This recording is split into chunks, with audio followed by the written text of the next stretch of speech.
ఈ వీడియోలో వికాస దిశా నియమాల గురించి తెలుసుకుందాం.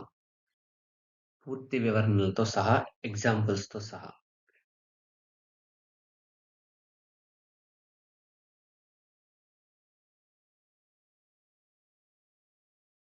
వికాసము అనేది గర్భధారణ నుండి మరణం వరకు వ్యక్తిలో జరిగే శారీరక, మానసిక, భాషా, భావోద్వేగాల సామాజిక మార్పుల నిరంతర ప్రక్రియే వికాసం. అంటే పుట్టడం ఎప్పుడైతే గర్భం దాలుస్తారో అప్పటి నుంచి కూడా చనిపోయే వరకు మనిషి శరీరంలో జరిగేటటువంటి అనేక రకాలైన మార్పులు. ఏ ఏ మార్పులు? శారీరక మార్పులు, మానసిక మార్పులు, భాషాపరమైనవి, భావోద్వేగపరమైనవి, సామాజికపరమైనవని. ఇవన్నిటిని కలిపే వికాసమని అంటాం. ఈ వికాసం యాదృచ్ఛికంగా జరగదు. కొన్ని నిర్దిష్టమైన వికాస దిశా నియమాలను అనుసరిస్తూ జరుగుతుంది. ఇప్పుడు వాటి గురించి తెలుసుకుందాం. మొదటిది శిరోపాదాభి నియమం. సెఫలోకార్డల్ ప్రిన్సిపల్ అంటారు. సెఫలో అంటే హెడ్. కాడల్ అంటే టెయిల్. తల, పాదము. తల నుంచి పాదం వైపు జరిగేటటువంటి మార్పు. అంటే వికాసము తల నుండి పాదం వైపుకి వెళ్తుంది. శిశువు పుట్టిన వెంటనే ముందుగా తలపై నియంత్రణ అనేది వస్తుంది. పుట్టడంతోటే తలతోటే ముందుకు బయటకొస్తాడు. కాబట్టి పుట్టు పుట్టుక నుంచే తలపై నియంత్రణ అనేది వస్తుంది. తర్వాత మెడ వైపు, తర్వాత భుజాలు, తర్వాత చేతులు, నడుము, కాళ్ళు, పాదాలు.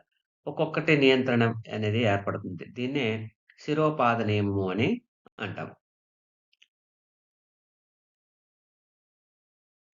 ఉదాహరణకి శిశువు ముందుగా తలను ఎత్తుతుంది. తర్వాత కూర్చుంటుంది. తర్వాత నిలబడుతుంది. చివరగా నడుస్తుంది. అంటే తలతో మొదలైంది. కూర్చున్నది. కూర్చునేటప్పటికి నడుము దగ్గరికొస్తుంది. తర్వాత నిలబడుతుంది. కాళ్ళ మీదకొచ్చింది.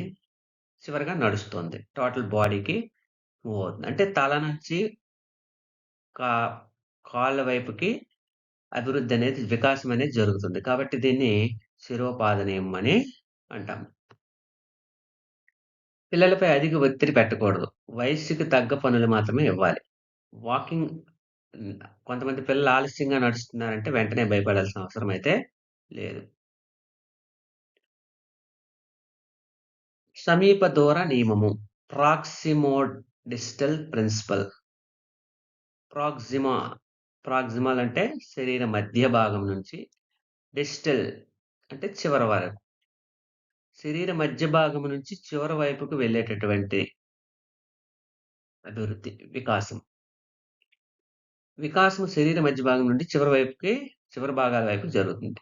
ముందుగా భుజాలు, తర్వాత చేతులు, ఆ తర్వాత అరచేతులు, చివరగా వేళ్ళు అభివృద్ధి చెందుతాయి.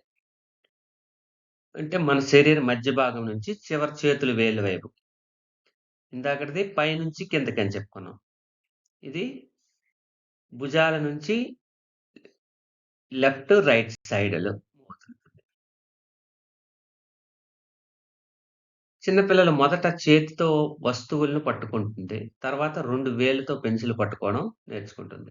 ముందు వస్తువు ఇచ్చేటప్పుడు పెన్ గాని, పెన్సిల్ గాని ఒకటో తరగతి పిల్లలు పట్టుకోమంటే వాళ్ళు సరిగ్గా పట్టుకోలేరు. ఒకటో తరగతి కంటే చిన్న ఎల్‌కేజీలోను, నర్సరీలో. మొత్తం చేతి మొత్తాన్ని పట్టుకొని వాళ్ళు రాయడానికి ప్రయత్నిస్తారు. అలా వయసు పెరుగుతున్న కొలిది అది చేతి మొత్తం నుంచి వేళ్ళ వైపుకి వస్తుంది. అప్పుడు 2 వేళ్ళు, 3 వేళ్ళతో పట్టుకోవడం మొదలుపెడతారు. సో, అదే మధ్యస్థం నుంచి ఇది బిట్టుగా కూడా అడగొచ్చు. మొత్తం చేతిలో పుట్టినప్పుడు మొత్తం చేత్తో పట్టుకున్న పిల్లవాడు తర్వాత 2 వేళ్ళతో పెన్సిల్ పట్టుకోవడం నేర్చుకుంటాడు. ఇది ఏ నియమము అని అడగొచ్చు. అప్పుడు ఇది మనం చెప్పాలి. నెక్స్ట్ క్లాస్ రూమ్ ఎగ్జాంపుల్ ఏంటంటే ఎల్‌కేజీ పిల్లవాడు పెన్సిల్‌ని మొత్తం చేత్తో పట్టుకుంటాడు. మూడో తరగతికొచ్చేసరికి సరిగ్గా 3 వేలతో రాయడం నేర్చుకుంటాడు. ఇప్పుడు ఇదే చెప్పుకున్నాం. నెక్స్ట్ రెండోది, మూడోది సాధారణం నుంచి స్పెసిఫిక్. General to specific. మొదట పిల్లలు మొత్తం శరీరాన్ని ఉపయోగించి స్పందిస్తారు. తర్వాత ప్రత్యేకమైన కండరాలను ఉపయోగిస్తారు. అంటే జనరల్‌గా ఉపయోగించేవి, తర్వాత స్పెసిఫిక్‌గా ఉపయోగించేవి. ఈ జనరల్ టు స్పెసిఫిక్ అనేది జాగ్రత్తగా ఆలోచించాలి. మొదట మొత్తం చేతిని కదిలిస్తుంది. తర్వాత ఒక వేలితో వస్తువుని చూపుతుంది. ఉదాహరణకి. ఇది చేతికి సంబంధించింది. అదే మొదట అన్ని శబ్దాలు చేస్తుంది. తర్వాత శబ్దాలన్నిటిని మానేసి స్పెసిఫిక్‌గా ఒక్కొక్క శబ్దం మాత్రమే చేయగలుగుతుంది. అమ్మ, నాన్న, అత్త, తాత ఇలాంటి పదాలు. అంటే మొదట ఏడుపులు, శబ్దాలే తప్పితే ఎటువంటి స్పష్టత అనేది ఉండదు. అది సాధారణం. తర్వాత స్పెసిఫిక్‌గా ఎవరికి పిలాలో వాళ్ళకే పిలుస్తుంది. ఇప్పుడు మొదట చేసిన శబ్దానికి ఎవరైనా పలకొచ్చు. కానీ ఇక్కడ అమ్మ అని పిలిస్తే అమ్మ మాత్రమే పలుకుతది. నాన్న అని పిలిస్తే నాన్న, తాత అని పిలిస్తే తాత పలుకుతాడు. సో, ఈ రకంగా జనరల్ టు స్పెసిఫిక్‌కి జరుగుతుంది. అంటే మొదట పిల్లలు మొత్తం శరీరాన్ని లేదా మొత్తాన్ని ఉపయోగిస్తారు. తర్వాత ప్రత్యేకమైన కండరాల వైపుకి మరలుతారు. ఇది జనరల్ టు స్పెసిఫిక్ నియమం. తరగతి గదిలో టీచర్ మొదట డ్రాయింగ్ నేర్పిస్తారు. తర్వాత రైటింగ్ నేర్పించాలి. ఇలా నేర్పించడం వల్ల అది ఆ నియమం దీనికి వర్తిస్తుంది. వికాస వేగంలో వ్యక్తిగత భేదాలు. ఇండివిడ్యువల్ డిఫరెన్సెస్‌లో వ్యక్తిగత భేదాలు. అందరు పిల్లలు ఒకే వేగంతో అభివృద్ధి చెందరనేదే ఇండివిడ్యువల్ డిఫరెన్సెస్. అందుకే ఒక పిల్లవాడు 10 నెలలకు నడిస్తే మరో పిల్లవాడు 13 నెలలకు నడుస్తాడు. ఈ 2 కూడా సాధారణమే. ఎందుకంటే అది ఇండివిడ్యువల్ డిఫరెన్సెస్. కాబట్టి ఇక్కడ టీచర్, పేరెంట్ రోల్ ఎలా ఉండాలంటే పిల్లల్ని ఇతర పిల్లలతో పోల్చకూడదు. సో, ఇందుకు కారణం ఏంటంటే ఇండివిడ్యువల్ డిఫరెన్సెస్ ఉన్నాయని తెలుసుకోవాలి. A teacher does not expect all grade 3 students to achieve the same reading level by the same date. Which principle best justify this expectation? ఇక్కడ ఒక ఉపాధ్యాయుడు 3వ తరగతి విద్యార్థులందరూ ఒకే తేదీకి ఒకే స్థాయి పఠన నైపుణ్యాన్ని సాధిస్తారని ఆశించడం లేదు. ఎందుచేతనో? ఏ వికాస నియమం కారణమై ఉంటుంది? అంటే ఆన్సర్ ఇండివిడ్యువల్ డిఫరెన్సెస్. వైయక్తిక భేదాలు ఉంటాయి. ఇక్కడ క్వెషన్స్‌లో ఒకే క్వెషన్ 2, 3 నియమాలను కూడా అనుసరించే అవకాశం ఉంటుంది. చూద్దాం next. Development is a continuous process. పెరుగుదల అనేది, వికాసం అనేది నిరంతర ప్రక్రియ.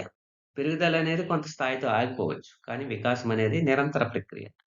మనం పుట్టిన నుంచి చనిపోయే వరకు ఏదో కొత్త విషయం ప్రతిరోజు నేర్చుకుంటూనే ఉంటాం. అది మనకే తెలుసు.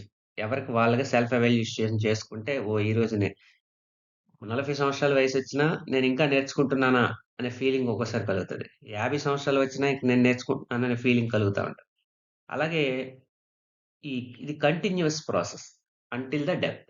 చచ్చిపోయే వరకు కూడా ఆడేదో ఒక విషయం కొత్తది నేర్చుకుంటూనే ఉంటాడు. సాక్రటీస్ లాగా. సాక్రటీస్ కూడా చనిపోయే ముందు నేర్చుకుంటూ చనిపోయాడు. వికాసం పుట్టి నుండి మరణం వరకు నిరంతరం కొనసాగుతుంది. మధ్యలో ఎక్కడ అది ఆగదు.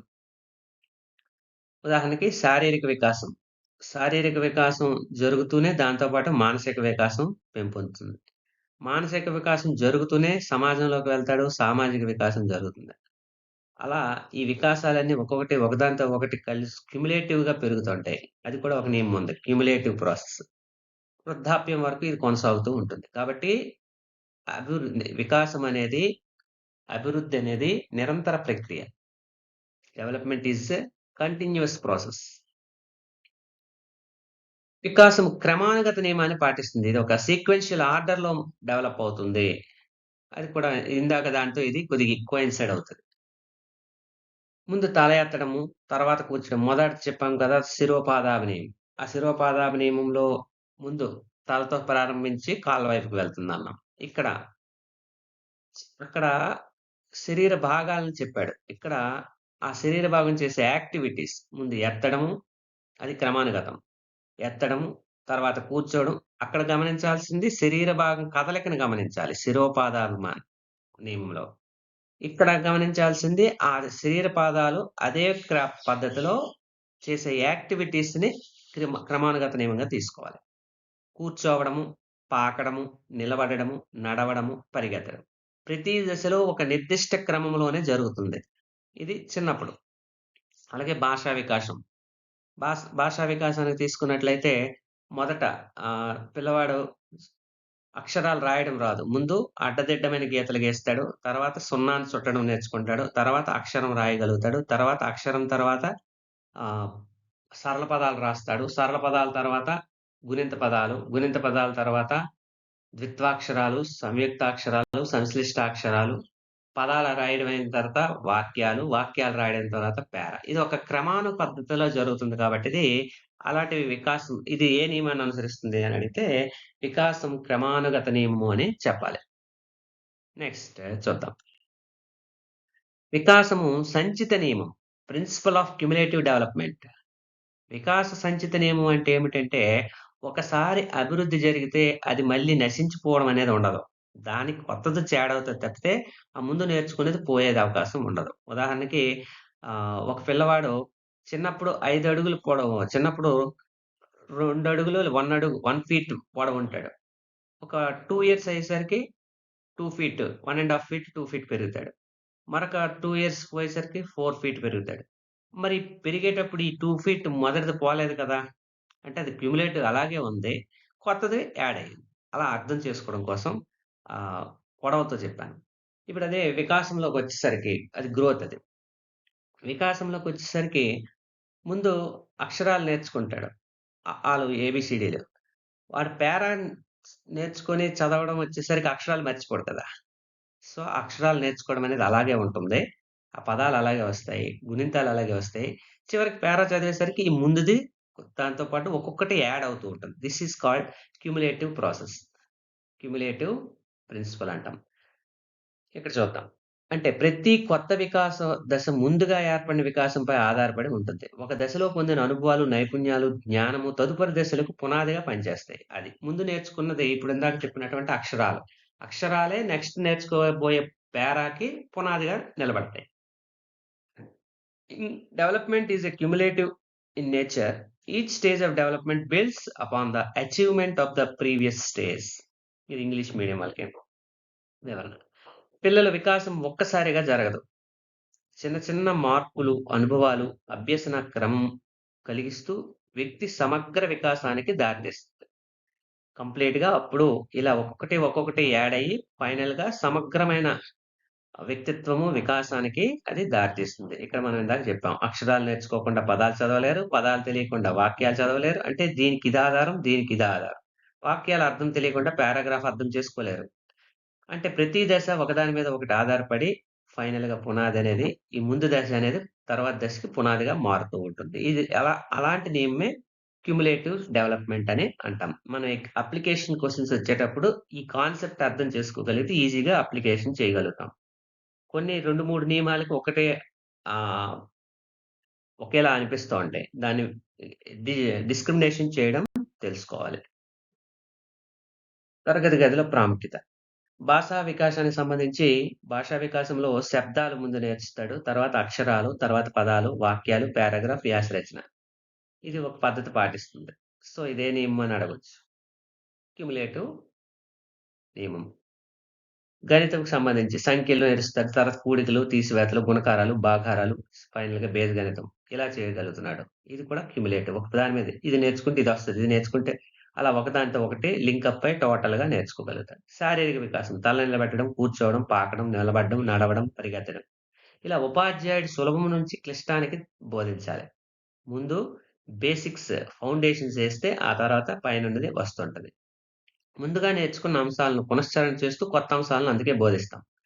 ముందు రోజు చెప్పిన పాఠాన్ని ఒకసారి గుర్తు చేసి సీరియల్‌లో కూడా అలాగే కదా! సినిమాలు, సీరియల్‌లో ముందు జరిగింది ఒకసారి ఒక ఎపిసోడ్ ఏస్తాడు. చిన్న ముక్క ఏసి మళ్ళీ కొత్తది మొదలుపెడతాడు. అట్లాగే ఇక్కడ ఉపాధ్యాయుడు కూడా ముందు నేర్చుకున్న దాన్ని ఒకసారి పునశ్చరణ చేస్తూ కొత్త అంశాలను బోధించాలి. విద్యార్థి పునాది బలంగా లేకపోతే కొత్త అంశాలను అర్థం చేసుకోలేవడం కష్టమవుతుంది. ప్రతి విద్యార్థి యొక్క పూర్వ జ్ఞానాన్ని గుర్తించి బోధన ప్రారంభించాలి. అందుకే మనం స్టార్టింగ్‌లో మోటివేషన్ అని చేస్తాం. ర్యాపో బిల్డప్ చేసి మోటివేషన్ అనేది తీసుకెళ్తాం టువర్డ్స్ ద సబ్జెక్ట్ మ్యాటర్. ఈ నియమం సింపుల్ టు కాంప్లెక్స్ మరియు సీక్వెన్షియల్ డెవలప్‌మెంట్ నియమాలతో సన్నిహిత సంబంధం కలిగి ఉంటుంది. ఇప్పుడు చెప్పినటువంటి నియమం ఒక క్ర క్రమ పద్ధతిలో వెళ్తుంది అనే నియమంకి, సింపుల్ టు కాంప్లెక్స్‌కి వెళ్తుందనే నియమానికి ఇది క్యుములేటివ్ అనేది సన్నిహిత సంబంధం కలిగి ఉంటుంది.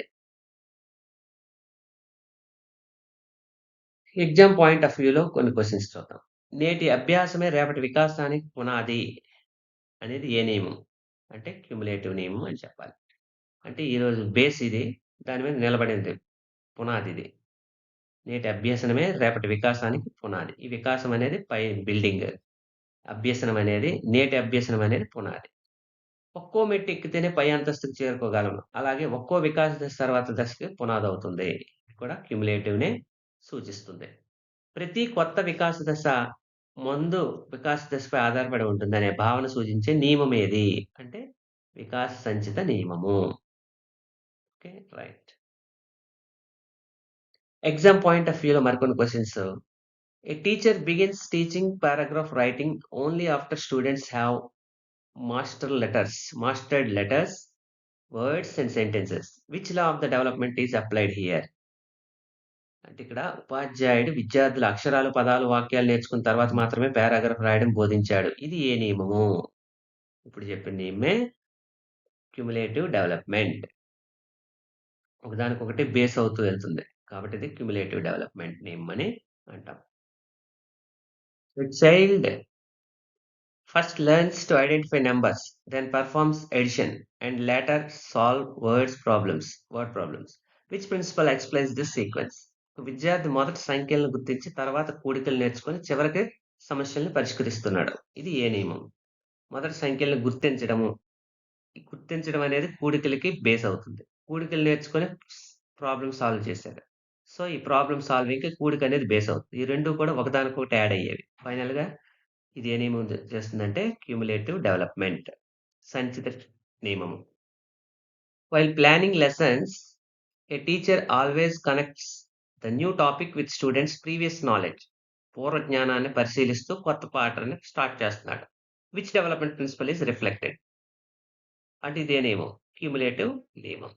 ఇందాకే చెప్పాం. నెక్స్ట్. వికాస ప్రాగుప్తీకరణ నియమము. Principle of predictability of development. అంటే ముందుగా ఊహించగలగడం. వికాసం ఒక నిర్దిష్ట క్రమం మరియు నమూనా ప్రకారం జరుగుతుంది. అందువల్ల పిల్లల భవిష్యత్ వికాసానికి కొంతవరకు ముందుగా అంచనా వేయవచ్చు. దీన్ని వికాస ప్రాగుప్తీకరణ నియమము అంటారు. Development follows a predictable pattern. Therefore, a child's future development can be estimated from the present stage of development. వివరణ. ప్రతి పిల్లవాడి వికాసము వేగము, వికాస వేగం, స్పీడ్ ఒకేలా ఉండవు. ఒకరు వేగంగా చేయగలుగుతారు. ఒకళ్ళు మెల్లగా చేస్తారు. అది వికాస క్రమం సీక్వెన్స్ ఒక వికాసం అనేది ఒక క్రమ పద్ధతిని పాటిస్తుంది. ఇది అందరిలో కూడా ఒకే రకంగా ఉంటుంది. వాళ్ళ క్రమం అనేది ముందుగా అందరూ మొదట తలతో ప్రారంభమై కాళ్ళ వైపు మళ్లుతుంది. ఆ డెవలప్‌మెంట్ అలాగే ఉంటుంది. అందరూ అలాగే అక్షరాలు, పదాలు తర్వాత వాక్యాలు, పేరాలు రాస్తారు. ఇదొక సీక్వెన్షియల్ అది కామన్. కానీ ఒక్కొక్కళ్ళు ఒక్కొక్క రకంగా ఉంటుంది. వేగమైతే మాత్రం ఒక్కొక్కలాగా ఉండే అవకాశం ఉంటుంది. కాబట్టి శిశువు ముందు తల నిలబడతాడు. తర్వాత కూర్చుంటుంది. తర్వాత పాకుతాడు. తర్వాత నిలబడతాడు. చివరగా నడుస్తాడు. ఈ క్రమాన్ని బట్టి పిల్లలు ఏ దిశలో ఉన్నారో చూసి తదుపరి ఏ నైపుణ్యం అభివృద్ధి చెందుతుందో ముందుగా అంచనా వేయవచ్చు. అంటే తల మనం అందుకే పిల్లలు మూడో నెలొచ్చేసరికి కూర్చుంటార్రా లేకపోతే కదులుతారు, అటు ఇటు తిరగబడతారు ఇలా చెప్తా ఉంటారు మన పెద్దవాళ్ళు. లేదంటే 2 సంవత్సరాలొచ్చేసరికి ఈ అమ్మాయి మాట్లాడగలుగుతుంది అని చెప్తారు. సో, ముందుగానే ప్రెడిక్ట్ చేయడం. ప్రెడిక్షన్ అంటే ఊహించగలగడం, అంచనా వేయగలగడం. ఇది శారీరక డెవలప్‌మెంట్‌కి సంబంధించి ప్రాముఖ్యత. వికాసానికి సంబంధించి డెవలప్‌మెంట్. చూద్దాం. మాట్లాడగలగడం, భాష వికాసం గురించిది. సో, వికాసం అనేది ప్రాగుప్తీకరణ నియమాన్ని కూడా వర్తిస్తుంది అని చెప్తుంది. శరీర వికాసం ఇక్కడ శారీరక వికాసంలో ఇవి. తలెత్తడం, కూర్చోవడం, పాకడం, నిలబడడం, నడవడం. ఇదని ఒకదానికొకటి ఊహించగలుగుతున్నారని క్వెషన్‌లో ఉంటే అది ప్రెడిక్షన్ అని గుర్తుపెట్టుకోవాలి. ఇవన్నిట్లో కూడా ఇలాగే ఉంటాయి. మొదట చెప్పిన నియమంలో ఇలాగే ఉంటుంది. ఆ మధ్యలో వచ్చే నియమాల్లో కూడా ఇలాగే ఉన్నాయి. సో, అక్కడ క్వెషన్ అడిగే విధానాన్ని బట్టి మనం ఏ నియమం అనేది చెప్పగలగాలి. భాషా వికాసం. అరవ అరవడం మొదటగా పెద్ద పెద్ద ఏడుపులు ఉంటాయి. తర్వాత బుడిబుడి మాటలు. చిన్న చిన్న మాటలాడతారు. ఒక్కొక్క పదము, 2 పదాల వాక్యాలు, పూర్తి వాక్యం. ఇలా పిల్లడు ఒక్కొక్క పదం మాట్లాడుతున్న త్వరలో 2 పదాల మాటలు ప్రారంభిస్తాడని ఊహించారు అంటే, ఊహించాం అంటే ప్రిడిక్షన్ అని చెప్పాలి. అలా కాకుండా మామూలుగా ఇదైతే పద్ధతి కూడా వస్తది. క్యుములేటివ్ కూడా అవుతది. ఇలా అన్ని నియమాలు వర్తిస్తూ ఉంటాయి. తప్పితే అడిగే క్వెషన్ బట్టే ఆన్సర్ అనేది చేయాల్సుంటుంది.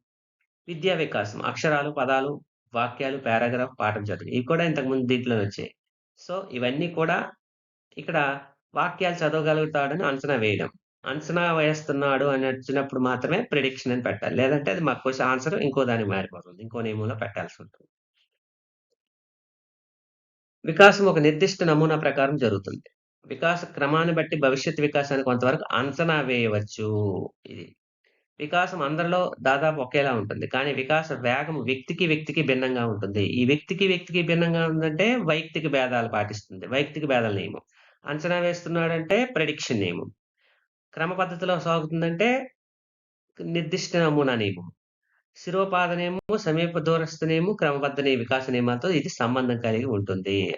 ఇది, ఇది, ఇది. ఇవన్నీ కూడా ఒకే సంబంధాన్ని ఒకదానితో ఒకటి సంబంధం కలిగి ఉంటాయి. కాకపోతే ప్రిడిక్షన్ అనేది కూడా వీటన్నిటికి ఆన్సర్ అడిగే దాన్ని బట్టే మనం క్వెషన్ అడిగే దాన్ని బట్టి ఆన్సర్ చేయాలి. A parent is not worried because an 11-month-old child has started standing after learning to sit. The parent knows walking will come next అని ఊహించాడు ఇక్కడ. Which law explains this? అంటే పిల్లవాడు కూర్చోవడం తర్వాత నిలబడడం ప్రారంభించాడు. తర్వాత నడుస్తాడని తల్లిదండ్రులు భావిస్తున్నారు. ఇదే నియమం. భావిస్తున్నారు కదా! ఊహించడం అనేది ఉంది కాబట్టి predictable development. A teacher plans activities according to the age level because children development follows a definite order. Which law supports this practice? వయస్సుకు అనుగుణంగా బోధనా కార్యక్రమాలు రూపొందించడం ఏ నియమంపై ఆధారపడుతుంది? ఈ వయసులో ఇది చేయాలి, ఈ వయసులో ఇది చేయాలి. ఇది కొద్దిగా మల్టిపుల్ ఆన్సర్ వచ్చే అవకాశం ఉంది.